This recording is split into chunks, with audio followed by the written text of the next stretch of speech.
Walaupun titik pusat bentuk kita, dia tetap akan selalu fokus dan selalu menyusun garis.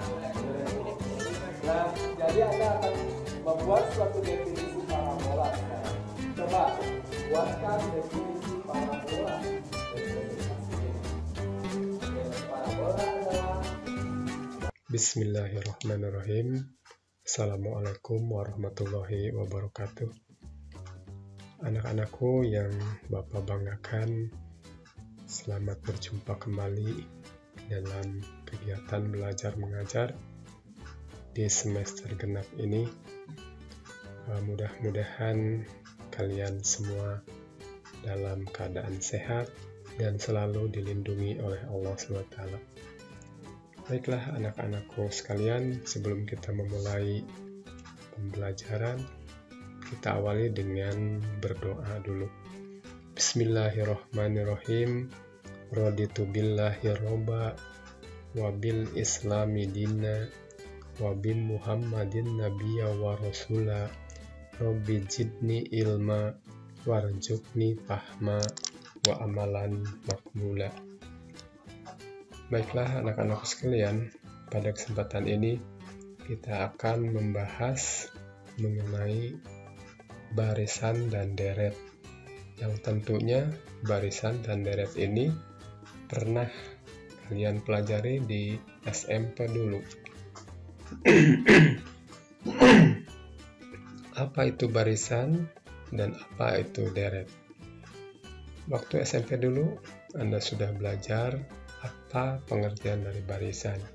Barisan adalah susunan bilangan yang mempunyai pola tertentu, dan barisan itu merupakan suatu fungsi, yaitu yang memetakan setiap himpunan bilangan asli atau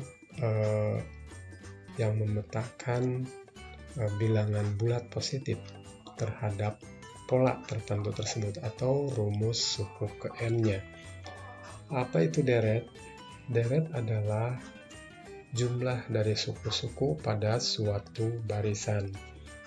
Nah, untuk kesempatan ini kita akan kembangkan lebih jauh lagi mengenai barisan dan deret ini sesuai dengan tuntutan kurikulum, yaitu kita baca dulu mengenai kompetensi dasar dan pengalaman belajarnya. Kompetensi dasar yang pertama adalah mengenai pengetahuannya, yaitu kompetensi dasar 36, mengeneralisasi pola bilangan dan jumlah pada barisan aritmetika dan geometri. Jadi kita bahas hanya pada barisan aritmetika dan geometri saja.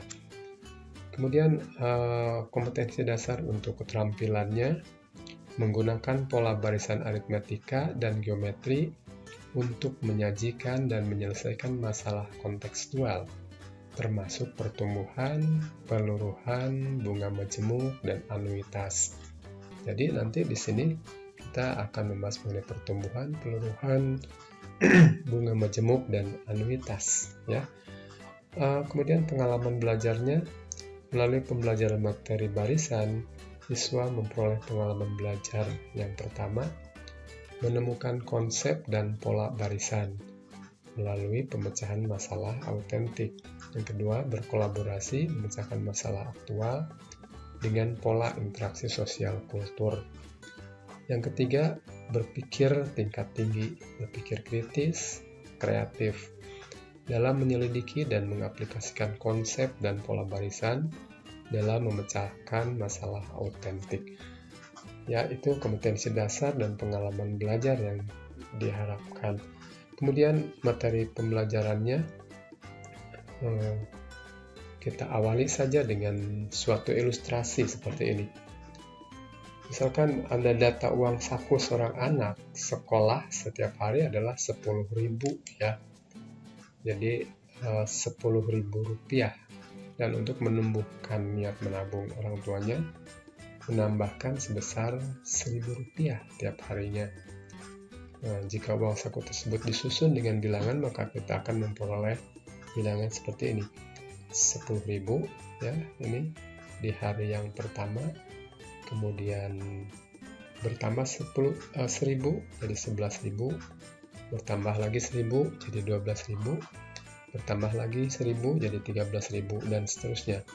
Maka dapat membuat aturan pengaitan seperti berikut ini.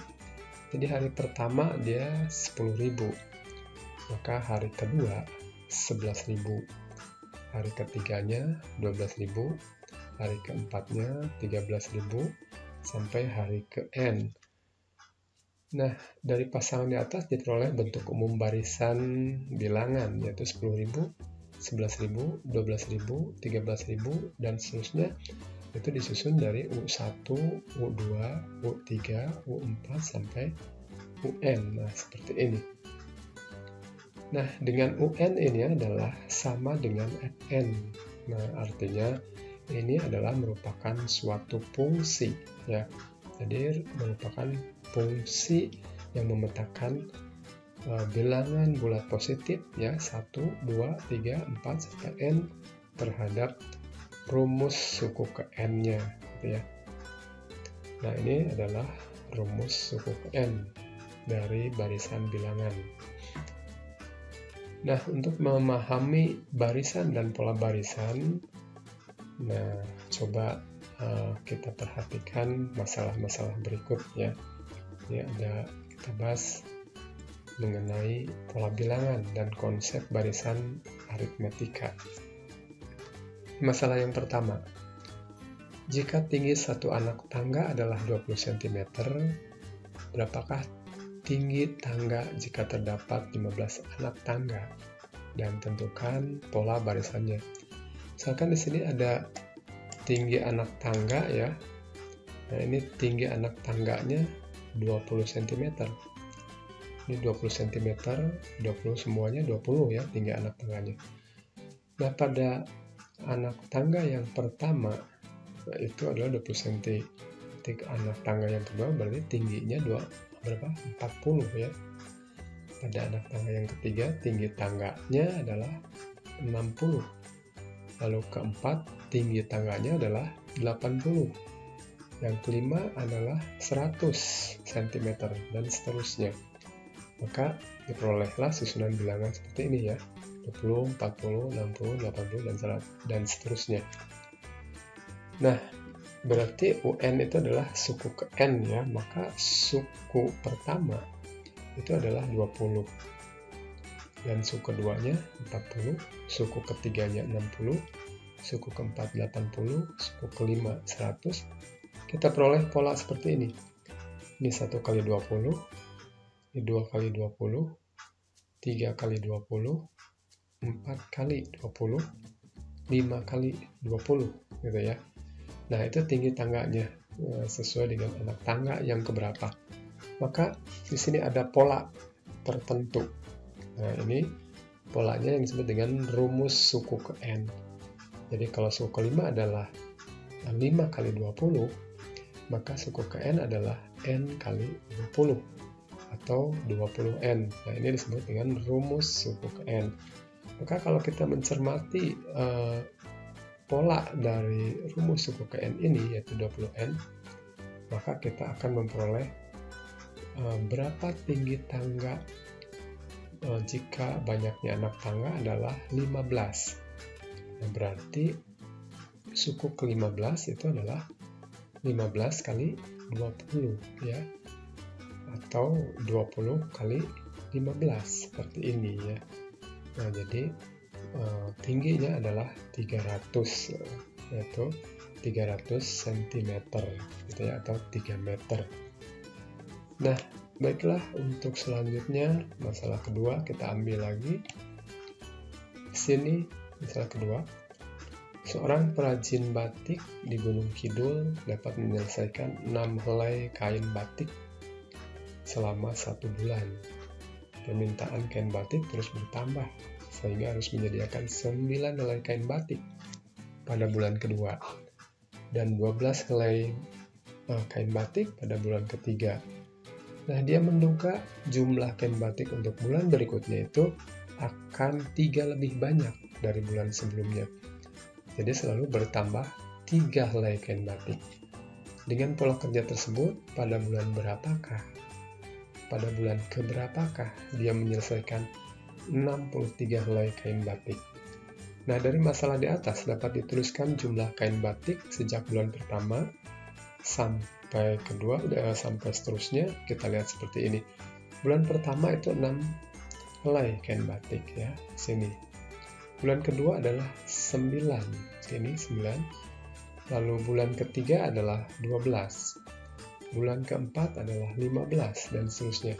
Maka ini memenuhi pola seperti ini. Ini 9 itu adalah 6 ditambah 1 kali 3. Dan 12 itu 6 ditambah 2 kali 3. Ya. 15 itu adalah 6 ditambah 3 kali 3. Dan seterusnya, gitu ya. Ini bertambah 3 ya. Tambah 3, 9. Tambah 3, 12. Tambah 3, 15. Nah, ini polanya. Nah, kalau kita lihat pola ini, maka berapa banyaknya kain batik yang dibutuhkan sampai bulan ke N, yaitu memenuhi rumus suku ke N ini, yaitu UN sama dengan 6 ditambah N kurang 1 kali 3. Karena di sini bulan keempat itu adalah 6 ditambah 3 kali 3. Ini bulan keempat. Bulan ketiga 6 tambah 2 kali 3. Jadi di sini ada pola yang menentukan, yaitu di sini kalau bulan kedua maka di sini 1, maka di sini adalah 2 kurang 1. Bulan ketiga di sini 2, berarti 3 kurang 1. Bulan keempat berarti ini 4 kurang 1 ya. Maka bulan ke N itu di sininya adalah N kurang 1. Maka rumus suku ke N-nya adalah 6 ditambah N kurang 1 kali 3, atau disederhanakan menjadi 3N tambah 3, yaitu N kali 3 itu adalah 3N, negatif 1 kali 3 adalah negatif 3 ditambah 6, jadi 3 gitu ya. Nah, sesuai dengan pola di atas ini, nah apabila 63 helai kain batik selesai dikerjakan, nah ini pada bulan keberapa? Itu bulan ke N. Jadi kita cari, masukkan ke sini 63. Jadi kita tuliskan seperti ini. UN sama dengan 6 tambah N kurang 1 kali 3, berarti ini UN. Maka ini adalah 63. Berarti N-nya berapa?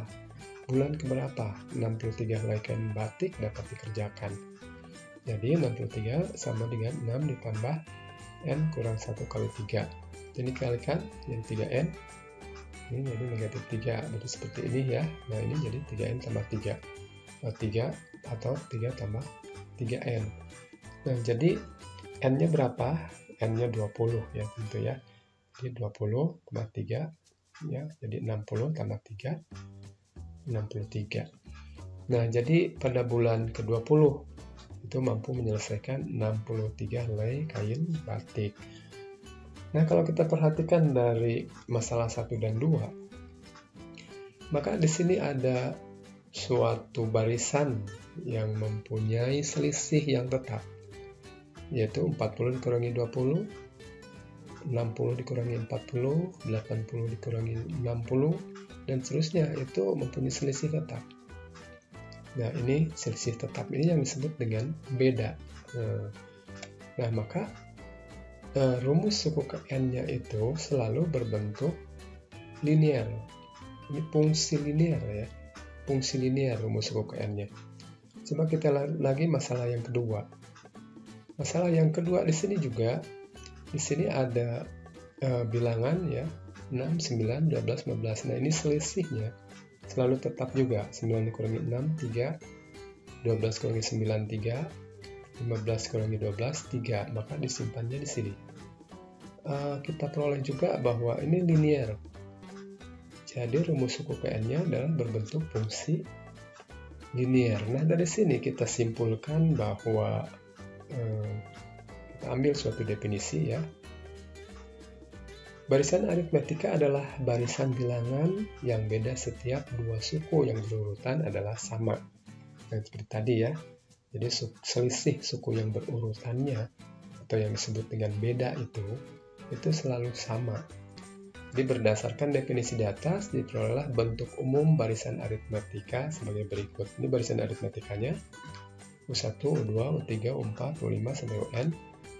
Nah, setiap dua suku yang berurutan pada barisan aritmetika ini selalu tetap, yaitu U2 dikurangi U1 sama dengan U3 dikurangi U2, sama dengan U4 dikurangi U3, sama dengan U5 dikurangi U4, sama dengan UN dikurangi UN kurang 1. Jadi sebelumnya ada N kurang 1. Jadi suku ke N kurang 1. Itu disebut beda ya. Ini sebutnya beda atau selisih. Suku-suku berurutan. Nah, jika suku pertamanya itu kita tuliskan A, maka suku kedua itu pasti suku ke-1 ditambah B. Karena bedanya adalah B. Atau selisihnya adalah B. Maka suku kedua itu adalah A ditambah B. Jadi selalu ditambah B kan untuk selanjutnya. Dan suku ketiganya juga sama. U2 nya ditambah B. U2 tambah B jadi U3. U3 ditambah B jadi U4. U4 tambah B jadi U5. Dan seterusnya. Jadi U3 adalah suku kedua tambah B. Suku keduanya yang mana? Yang ini. Suku kedua. Berarti A tambah B tambah B. Jadi A ditambah 2B. Kemudian suku 4, suku ketiga tambah B juga. Jadi suku ketiganya mana? Ini suku ketiga. Nah, masukkan ke sini. Jadi A tambah 2B tambah B. Jadi A tambah 3B. Suku kelima adalah suku keempat ditambah B. Jadi suku keempatnya ini suku keempat. Masukkan sini. A tambah 3B tambah B. Di A tambah 4B. Nah, dari pola ini diperolehlah bahwa suku ke N-nya itu adalah A ditambah N kurang 1 kali B. Itu kalau suku kelima berarti A tambah 4B. 4 itu berarti 5 kurang 1. 3 ini adalah 4 kurang 1. 2 ini adalah 3 kurang 1. Berarti N, nah, suku ke N itu adalah sininya N kurang 1. A tambah N kurang 1 kali B. Nah, jadi rumus suku N barisan aritmetika adalah UN sama dengan A, ada suku pertamanya, ditambah N kurangi 1 kali B. Ini adalah bedanya atau selisihnya. Nah, ini disederhanakan bisa menjadi bentuk B kali N, ya, Bn. Lalu B kali negatif 1 adalah negatif B. Jadi A dikurangi B. Nah, seperti ini. Nah, ini ternyata adalah bentuknya adalah merupakan fungsi linier. Nah, ini disebut dengan barisan aritmetika tingkat 1. Ya. Nah, selanjutnya kita akan bahas mengenai barisan aritmetika tingkat 2. Ini di SMP kalian semua sudah mempelajarinya. Untuk membahas barisan aritmetika tingkat 2, kita simak dulu tayangan video berikut ini. Nah, di sini Bapak sudah menyusun beberapa buah jeruk dalam bentuk piramid ya, atau dalam bentuk limas segi 4. Nah, coba kita lihat susunan jeruk-jeruk tersebut yang ditumpuk seperti ini. Nah, lapisan paling atas itu ada 1 buah jeruk. Nah, gitu ya. Nah, kita lihat lapisan kedua dari atas itu ada 4 buah jeruk ya. Nah, kita ambil lapisan kedua dari atas ada 4 buah. Dan terlihat lapisan ketiga dari atas itu ada 9 buah jeruk. Ada 9. Nah, kita ambil lagi yang ke-9 jeruk itu 3 ya. Kita ambil 6, 7, 8, 9. Nah, lapisan yang paling bawah itu kita lihat ada 16 buah jeruk. Nah, 16 ya paling bawah yaitu lapisan keempat dari atas. Nah, permasalahannya kalau ada pertanyaan berapa banyaknya jeruk pada lapisan ke-15 kalau ditumpuk menjadi 15 buah lapisan. Nah, berapa banyaknya jeruk pada lapisan ke-15 dari atas, ya, yang paling dasar. Nah, itu permasalahannya. Nah, baiklah, kita bahas sebagai berikut, ya. Dari tayangan video barusan, kalian bisa menyusun susunan jeruk tersebut menjadi susunan persegi seperti ini, ya. Ini disebutnya barisan persegi. Jeruk yang paling atas itu kan 1, ya. Nah, ini kita tulis seperti ini, 1. Pada lapisan kedua ada 4. Pada lapisan ketiga itu 9. Pada lapisan keempat itu adalah 16. Dan lapisan kelima adalah ada 25. Maka diperolehlah barisan seperti ini: 1, 4, 9, 16, 25, dan seterusnya, ya. Permasalahannya tadi, dapatkah kamu temukan bilangan berikutnya pada barisan tersebut? Nah, tentu bisa, ya, mudah sekali. Dapat kamu temukan pola barisan tersebut dan tentukan banyaknya jeruk pada kelompok ke-15. Ini kelompok 1, kedua, ketiga, keempat, kelima, lapisan ke-15, ya. Berapa? Nah, ini susunan bilangannya seperti ini. Jadi kalau kita perhatikan dalam bentuk tabel, ya, seperti ini. Jadi kelompok 1 ada 1 jeruk, ya, banyaknya. Nah, ini ternyata memenuhi pola seperti ini. Kelompok 2 4, kelompok 3-nya 9, kelompok 4-nya 16. Nah, berarti di sini kelompok 1 itu ada 1 kuadrat atau lapisan yang paling atas, ya. Lapisan pertama, ya. Maksudnya di sini, ya. Lalu pada kelompok kedua itu 4, itu 2 kuadrat. Kelompok 3 itu adalah 3 kuadrat. Kelompok 4 adalah 4 kuadrat, berarti 16, ya. Dan kelima adalah 5 kuadrat. Nah, seperti ini. Jadi ini persegi, ya. 1 kali 1, 2 kali 2, 3 kali 3, 4 kali 4, 5 kali 5, itu kan, ya, persegi. Maka kita bisa menentukan pola suku ke n-nya, yaitu pola suku ke n-nya berarti n kuadrat. Maka berapa banyaknya jeruk pada kelompok ke-15? Itu lapisan ke-15 paling bawah, ya. Dari atas itu adalah 15 kuadrat, yaitu 225 buah. Nah, itu sangat mudah sekali, ya, untuk masalah tadi, ya. Nah, nanti kita akan bahas bagaimana di sini selisihnya. Coba kita lihat selisihnya. 4 kurangi 1 berapa? 3. 9 dikurangi 4, 5. 16 kurangi 9, 7. Nah, ini kita tidak bisa menunjukkan ini adalah barisan aritmetika, ya, untuk tingkat 1, tingkat pertama. Nanti kita akan lihat untuk berikutnya, ya. Ini baru kita lihat dengan menggunakan pola saja dulu, ya. Nah, untuk selanjutnya kita lihat masalah berikutnya. Silakan simak video ilustrasi berikut ini. Nah, baiklah, untuk susunan berikutnya ini ada susunan jeruk yang ditumpuk dalam bentuk tetrahedron, ya, atau bidang 4. Itu disebut juga 5 segitiga beraturan, ya, seperti ini. Nah, kita lihat lapisannya. Pada lapisan yang paling atas itu, ini ada 1 buah jeruk. Nah, lapisan paling atas, ya. Lapisan yang kedua, ya, kita lihat lapisan yang kedua itu ada 3 buah jeruk. Kita pisahkan. Nah, kita lihat lapisan yang ketiga itu ada 6 buah jeruk. Kita pisahkan lagi. Yang ketiga, ya, lapisan ketiga. Kita lihat pada lapisan keempat Pada lapisan keempat ini ada 10 buah jeruk. Nah, itu yang disusun seperti itu.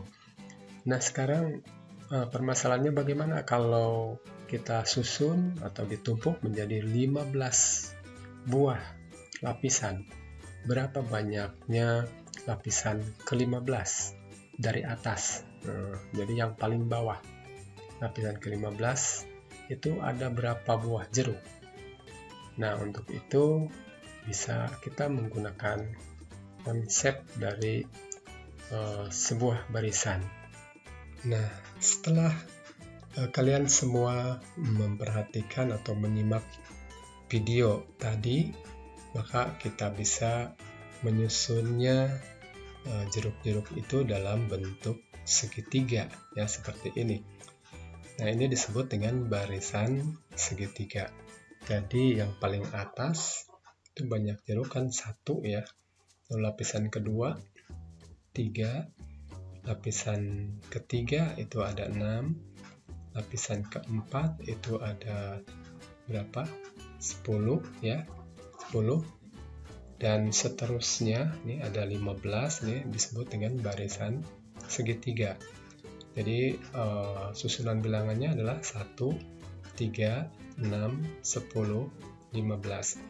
Nah, tadi permasalahannya, dapatkah kalian menentukan pola barisan tersebut, lalu berapa banyaknya jeruk, ya, pada kelompok ke-15 atau pada lapisan ke-15. Nah, coba kita lihat dengan menggunakan tabel. Ternyata kelompok 1 atau ini lapisan paling atas, ya. Maaf, ini banyaknya jeruk, ya. Tentunya ini adalah banyaknya jeruk, ya. Banyaknya jeruk, ini ada 1. Pada lapisan kedua itu ada 3. Lapisan ketiga ada 6, lapisan keempat ada 10. Nah, ini memenuhi pola seperti ini, yaitu polanya 1 kuadrat tambah 1/2 untuk kelompok 1 atau lapisan pertama itu 1. Lalu kelompok kedua 2 kuadrat tambah 2/2. Kelompok 3 3 kuadrat tambah 3/2. 4 kuadrat tambah 4/2. Tentu kelima berapa? 5 kuadrat tambah 5/2. 6 kuadrat tambah 6/2, ya kan? Nah, selanjutnya kalau n kuadrat ditambah n/2. Nah, ini kalau kita lihat polanya seperti ini, ya, ini. Jadilah kita akan menentukan berapa pada lapisan ke-15, yaitu 15 kuadrat ditambah 15/2, yaitu 120. Yaitu memenuhi rumus suku ke n, yaitu n kuadrat tambah n/2. Nah, ini disebut dengan rumus suku ke n barisan segitiga, gitu ya. Nah, ini kita melihat dengan cara mencoba-coba polanya, kita teliti, kita akan memperoleh bentuk atau pola seperti apa. Nah, ada cara lain supaya kita tidak bisa mencari pola seperti ini dengan menduga-duga beberapa dugaan, dengan beberapa hipotesa, yang kita akhirnya memperoleh pola seperti ini. Nah, kita bisa lihat definisi seperti ini. Berdasarkan definisi pada masalah 1 dan 2 di atas, bahwa pola suku n barisan aritmetika itu berbentuk fungsi linear ini, yang 1, 2 ini, ya, 1 dan 2. Yaitu yang merupakan barisan aritmetika tingkat 1 yang biasa, ya, barisan aritmetika biasa.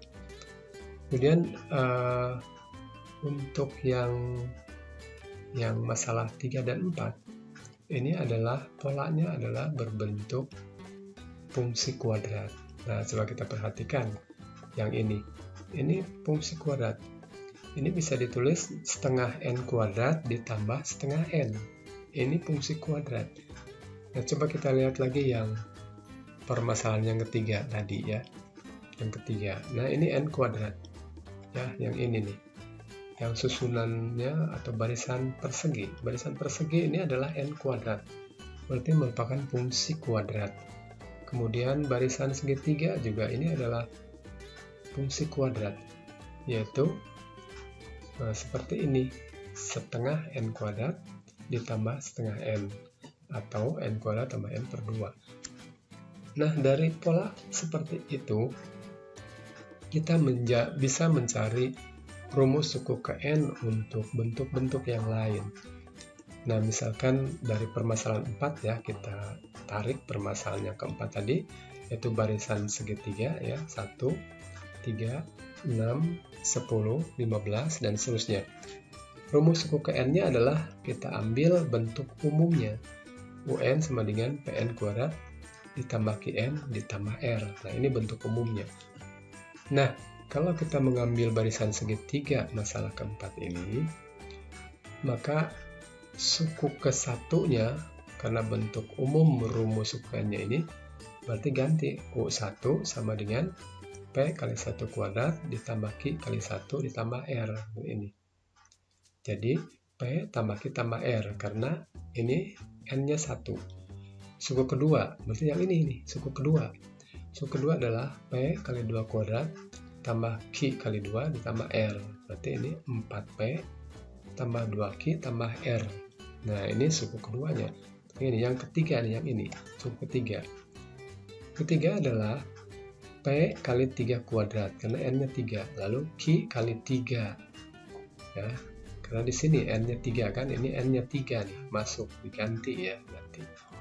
Nah, jadi 9P tambah 3Q ditambah R. Lalu suku keempat, berarti n-nya 4, ganti ini oleh 4. 4, n-nya 4 ya. Jadi 4 kuadrat 16, ya, lalu ini 4Q. Jadi 16P ditambah 4Q ditambah R. Nah, ini suku keempat. Berarti rumus suku ke n-nya adalah yang ini ya. Pn kuadrat tambah Qn tambah R. Nah, ini bentuk umumnya. Nah, kalau kita susun seperti halnya ini, kita susun, kita peroleh bentuk seperti ini. Ya, ini U1. Nah, yang ini U1, P tambah Q tambah R, ini U1. Lalu ini U2, 4P tambah 2Q tambah R. Nah, ini kita susun di sini. Lalu suku ketiga, yang ini kita tulis di sini ya. Keempat, kita tulis di sini. Nah, ini yang keempat. Nah, kita cari selisihnya. Berarti selisihnya adalah suku kedua dikurangi suku ke satu, suku ketiga dikurangi suku kedua, suku keempat dikurangi suku ketiga. Ya, kita kurangi. 4P ditambah P. 4P dikurangi P. 3P ya. 2Q dikurangi Q, itu Q. R dikurangi R, hilang ya. Yang ini, 9P dikurangi 4P, 5P, 3Q dikurangi 2Q adalah Q. Ya. Yang ini, U4 kurangi U3, 16P dikurangi 9P, 7P. 4Q dikurangi 3Q, itu adalah Q. R dikurangi R, hilang ya. Nah, kemudian kita ambil lagi pada tingkat berikutnya. Ini tingkat 1. Tingkat 1 belum sama. Lalu tingkat 2. Pada tingkat 2 kita lihat, kalau kita kurangi 5P dikurangi 3P adalah 2P. Q dikurangi Q adalah hilang ya, 0. 7P dikurangi 5P adalah 2P. Q dikurangi Q adalah 0. Nah, jadi pada tingkat 2 dia sama, yaitu 2P, 2P, terus 2P. Maka ini disebut dengan barisan tingkat 2, karena pada tingkat 2 dia mempunyai selisih yang tetap. Ini disebut barisan aritmetika tingkat 2. Nah, jadilah kalau kita perhatikan dari barisan segitiga tadi, yaitu 1, 3, 6, 10, 15 ya, yang ini saya pindahkan. Nah, yang ini kita pindahkan di sini. Sini. Nah, di sini. Nah, ternyata P tambah Q tambah R itu sama dengan ini, 1. 3P tambah Q sama dengan 2. 2P sama dengan 1. Nah, dengan demikian kita uraikan seperti ini. P tambah Q tambah R adalah 1, yang ini kan. Lalu 3P tambah Q adalah 2, yang ini, rumus yang tadi. Lalu 2P ini, yang ini 2P. Nah, dari sini yang paling bawah kita sudah peroleh P-nya itu setengah.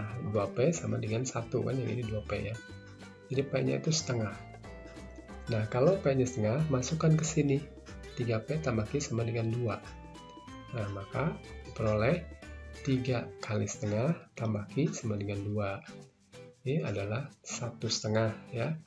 1/2 tambah Q sama dengan 2. Jadi Q-nya adalah setengah. Kita peroleh Q-nya. Masuk lagi ke yang paling atas. P tambah Q tambah R sama dengan 1. Nah, P-nya setengah, Q-nya setengah. Maka P tambah Q tambah R itu 1 kan ya, yang ini ya. Maka setengah tambah R sama dengan 1. Jadi R-nya itu 0. Nah, jadi rumus UKN barisan 1, 3, 6, 10, 15 ya, barisan yang tadi ya, barisan segitiga ini ya. Maka rumus UKN-nya kan ini, Pn kuadrat tambah Qn tambah R. P-nya setengah, Q-nya setengah, R-nya 0. Nah, jadilah ini, yaitu setengah N kuadrat tambah setengah N tambah 0. Maka kembalilah ke bentuk ini. Nah, kalau ini kita bisa mencari bentuk-bentuk barisan aritmetika tingkat 2 yang lain. Kalau tadi kita kan mencongkak ya, mencoba-coba, diperolehlah pola barisan seperti ini gitu ya. Nah, jadilah kita dapat mencari rumus rumus suku KN untuk barisan aritmetika tingkat 2 seperti itu caranya ya. Nah, kemudian kita akan membahas permasalahan yang lain. Nah, ini ada permasalahan yang kelima. Perhatikan barisan huruf berikut. A, B, B, C, C, C, D, D, D, D, A, B, B, dan seterusnya. Nah, sekarang Anda amati. Ternyata kalau kita amati A, B, B, C, C sampai sini, nah itu berulang lagi. A, B, B, C, C, C, D, D, D, D, A. Nah, sampai sini ya, berulang lagi. Nah, sekarang tentukanlah huruf pada urutan 2 pangkat 5 kali 3 pangkat 3. Nah, ini huruf apa? Nah, jadi kita lihat dulu urutannya, yaitu A, B, B, C, C, C, D, D, D, D. Ini ada 10 huruf. Kemudian berulang lagi setiap 10 huruf tadi. Jadi setiap 10 huruf akan berulang kembali. Maka huruf pada urutan 2 pangkat 5 kali 3 pangkat 3 adalah huruf pada urutan, nah ini dihitung dulu. 2 pangkat 5, 32. 3 pangkat 3 adalah 27. Kalikan adalah 864. Nah, jadi huruf ke-864 itu apa? Huruf apa? Ya tinggal dibagi 10, karena setiap 10 huruf dia berulang. Jadi 864 dibagi 10, yaitu 86 kan. Nah, ini jadi 86 kali 10. Ini sisanya nih, 4. Nah, pasti huruf yang keempat dari sini, 1, 2, 3, 4. Nah, C. Jadi huruf C. Jadi dibagi 10. Gitu ya. Maka dengan demikian huruf ke-864 itu adalah C. Nah, sekarang kalau kita lihat dari tabel ini, urutan ke-1 A, ke-2 B, ke-3 B, ke-4 C, 5 C, 6 C, 7 D, 8 D, 9 D, 10 D. Lalu ke-11 berulang lagi dari awal, A, B, B, C, C, C, D, D, D, D, ya kan? 30. Terus begitu sampai akhirnya 851, 852 sampai 860. Ini kelipatan 10 ya. Jadi dia sama hurufnya. Nah, ini sisanya 861, 862, 863, 864. Itu C. Jadi huruf ke-864 adalah C ya. Ya, itu saja. Terima kasih.